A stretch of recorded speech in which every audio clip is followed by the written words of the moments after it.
할렐루야, 6월 24일 새로운 아침이 밝았습니다. 지난 밤도 평안하셨습니까?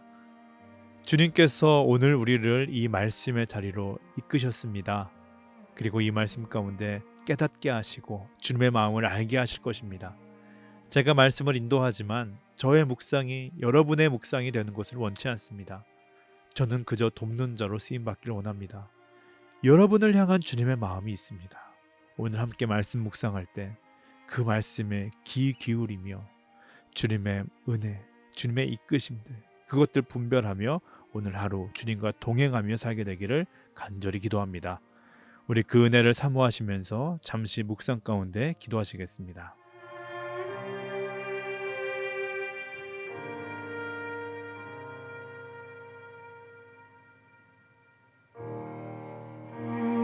아멘. 오늘 우리에게 주시는 하나님의 말씀은 출애굽기 30장 1절에서 16절 말씀입니다.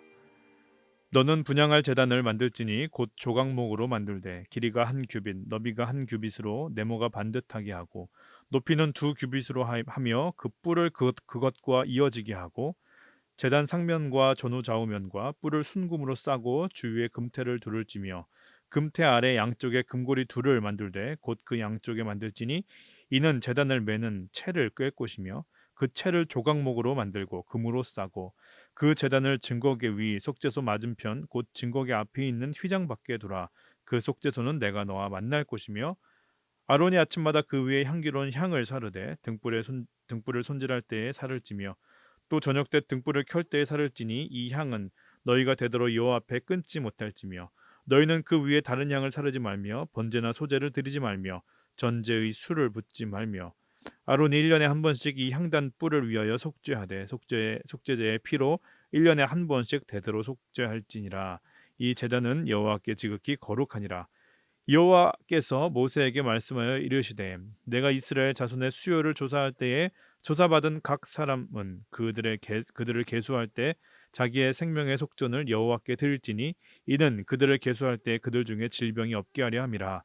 무릇 계수 중에 드리는 자마다 성소의 세겔로 반세겔을 낼지니 한 세겔은 20게라라. 그 반세겔을 여호와께 드릴지며 계수 중에 드는 모든 자 곧 20살 이상 된 자가 여호와께 드리되 너희의 생명을 대속하기 위하여 여호와께 드릴 때에 부자라고 반세겔에서 더 내지 말고 가난한 자라고 덜 내지 말지며 너는 이스라엘 자손에게 속전을 취하여 회막 봉사에 쓰라.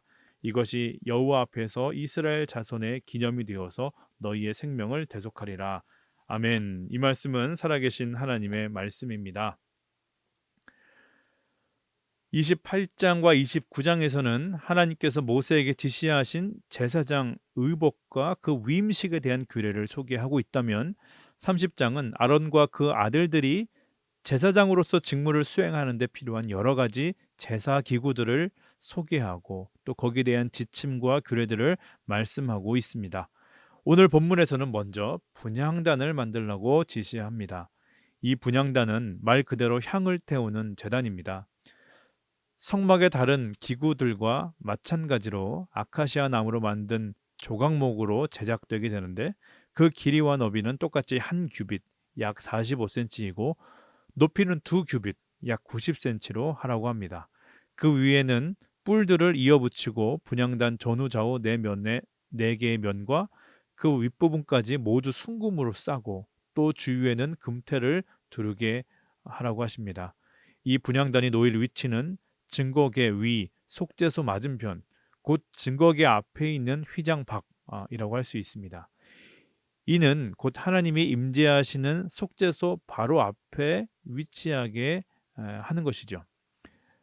상상이 되십니까? 아침마다 또 저녁에도 제사를 드리면서 등불과 더불어 분향단의 향을 제사장이 피울 때 그러면 그 연기가 그 속죄소 주변 하나님께서 임재하시는 그 속죄소 주변을 이제 가득 메우게 되는 것이죠. 그렇다면 이 향은 그 연기는 무엇을 보여주게 됩니까? 바로 여호와 하나님의 임재하심을 상징하게 됩니다. 사람들은 제단 앞에 나와서 이 향을 보면서 광야에서 구름 기둥과 불 기둥으로 인도하셨던 하나님을 기억하고 그 은혜에 감사하게 될 것입니다. 11절부터 16절에서는 이 회막의 제의적 기능이 계속 유지될 수 있도록 생명의 속전을 드리라고 말씀합니다. 속전은 히브리어로 코페르인데 이는 덮다, 보상하다, 흔적을 없애다라는 뜻이 있습니다. 쉽게 말하면 몸값을 치르고 석방시킨다라는 의미이죠. 따라서 이 속전을 드리는 이스라엘 민족의 시선에서는 내가 살아있어서 예배를 드릴 수 있음에 감사드리고 부끄러운 나의 삶을 용서해 주시는 하나님의 은혜를 기억하게 되고 또 내 삶의 주인이 하나님이시기에 그분께 드리는 생명의 값의 상징물로서 이 속전을 드리게 되는 것입니다. 이 속전은 인구 명부에 속한 모든 자들이 동일하게 반세겔씩 드리는데 이는 회막 봉사를 위해 사용되게 됩니다. 오늘도 주님은 이 본문의 말씀을 통해서 우리에게 깨닫게 하시고 돌이키게 하시는 음성을 주십니다. 어떠십니까? 여러분들에게는 어떠한 말씀이 은혜로 다가오십니까? 오늘 그 말씀을 품며 살아가기를 소원합니다. 저는 오늘 말씀을 읽으면서 성막은 무엇으로 채워지는가에 대해 묵상하게 되었습니다. 오늘 본문에 의하면 성막에는 분향단에서 피어나오는 향과 연기로 채워지게 됨을 보게 됩니다. 위에 말씀드린 것처럼 연기는 하나님의 임재를 상징합니다. 우리가 예배를 드릴 때도 마찬가지입니다. 또한 우리의 삶 속에서도 마찬가지입니다. 그 다른 어떠한 것이 아니라 하나님의 임재하심, 거룩한 하나님의 영이 우리의 삶 속에, 우리의 마음 속에 충만히 임해야 될 줄 믿습니다. 물론 그것이 오늘 본문에서 말하는 것처럼 연기는 아니겠죠. 제가 찬양팀과 대화하면서 이런 기도를 가끔 합니다. 주님, 오늘 우리가 드리는 이 찬양의 소리가 앰프와 스피커를 통해서 이 성전에 이제 울려 퍼지게 될 텐데 우리가 기도하옵기는 우리의 소리로 이 공간이 가득 채워지게 되기를 원하지 않습니다. 소리는 작아도 성령님의 임재하심이 이 공간에 충만히 임하기를 기도합니다. 정말 이 기도가 우리에게, 이 찬양팀에게 힘을 줍니다. 싱어도 몇 명 없고 악기 주자도 충분히 없을 때도 많지만 그러나 그 가운데 임하실 주님을 바라보고 성령의 충만하심을 기대하게 됩니다. 우리의 예배, 우리의 마음, 우리의 일상을 돌아보길 원합니다. 무엇으로 우리의 삶이 채워져 있는가? 무엇이 우리를 가득 채우고 있는가? 간절히 바라기는 주님께서 저와 여러분의 성전 가운데, 그 마음의 성전 가운데 가득 임하셔서 우리 안에 굳은 마음들, 세상의 마음들, 나의 생각들 다 제하여 버리시고 우리의 삶의 주인이 주님이시고 우리의 인생이 주님의 말씀 안에 거하고 그래서 주님의 영광과 주님의 나라를 드러내는 우리의 삶이 될 수 있도록 우리가 그러한 마음으로 주님 앞에 나아가게 되기를 원합니다. 우리의 마음의 성전에 주님의 임재가 가득하기를 우리는 늘 구하며 기도해야 될 것입니다.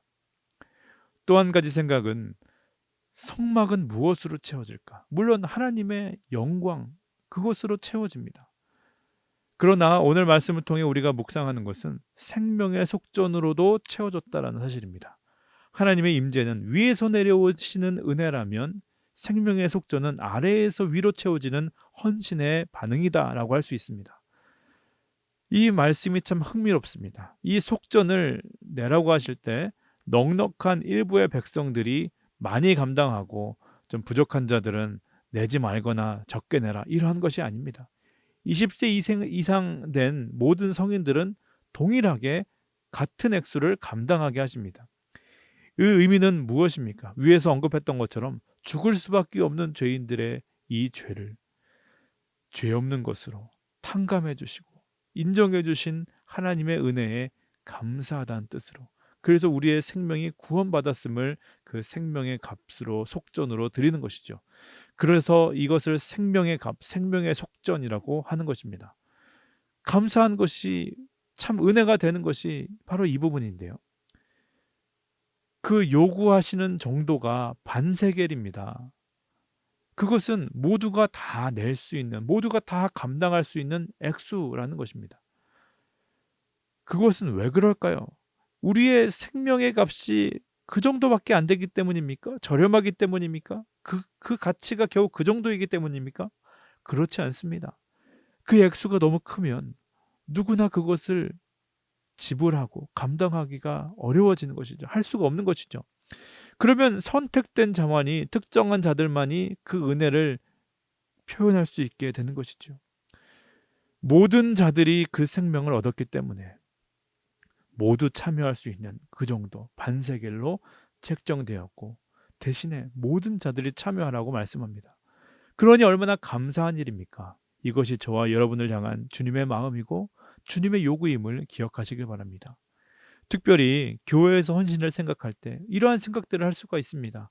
나는 상황이 안 되고 나는 여건이 안 되는데, 그래서 차라리 이 정도 작은 헌물 드릴 바에, 이 정도 헌신할 바에, 겨우 이 정도 시간 드릴 바에는 오히려 방해가 되지 않나, 오히려 분위기를 깨는 것이 아닌가, 차라리 하지 말지, 그냥 조용히 있지, 그냥 넘어가지. 그러나 그렇지가 않습니다. 주님은 우리 모두의 참여를 원하시고 계십니다.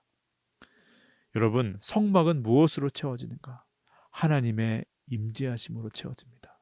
그러나 또한 성도들의 생명의 속전으로 채워집니다. 즉 은혜와 그에 대한 반응으로 채워진다는 것을 기억하시기를 바랍니다. 오늘도 이 말씀 붙들고 묵상하며 기도할 때 오늘 하루 주님 안에서 살게 되기를 간절히 소원합니다. 우리 함께 주기도문 드리시겠습니다. 하늘에 계신 우리 아버지여, 이름이 거룩히 여김을 받으시오며 나라의 임하옵시며 뜻이 하늘에서 이룬 것 같이 땅에서도 이루어지이다. 오늘날 우리에게 일용할 양식을 주옵시고 우리가 우리에게 죄 지은 자를 사하여 준 것 같이 우리의 죄를 사하여 주옵시고 우리를 시험에 들게 하지 마옵시고 다만 악에서 구하옵소서. 대개 나라와 권세와 영광이 아버지께 영원히 있사옵나이다. 아멘. 오늘 함께 중보하실 때 오늘 말씀을 기억하면서 주님, 우리 갈보리 교회에 또한 우리 마음과 일상 가운데 충만히 임하여 주시옵소서. 주님이 임재하셔야 우리가 주님과 동행할 수 있습니다. 또한 주님께서 임재하실 그 자리가 거룩하고 정결하게 예비될 수 있도록 주여 우리와 함께하여 주시옵소서.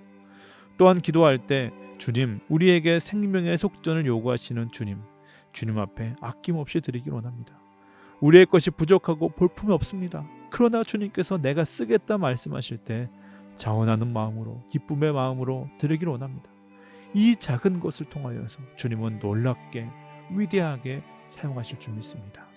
주님, 이 갈보리 교회에 생명의 속전을 자원하며 드리는 성도들이 많아질 수 있도록 주여 역사하여 주시옵소서. 우리 그러한 기도의 제목으로 함께 나아가시겠습니다.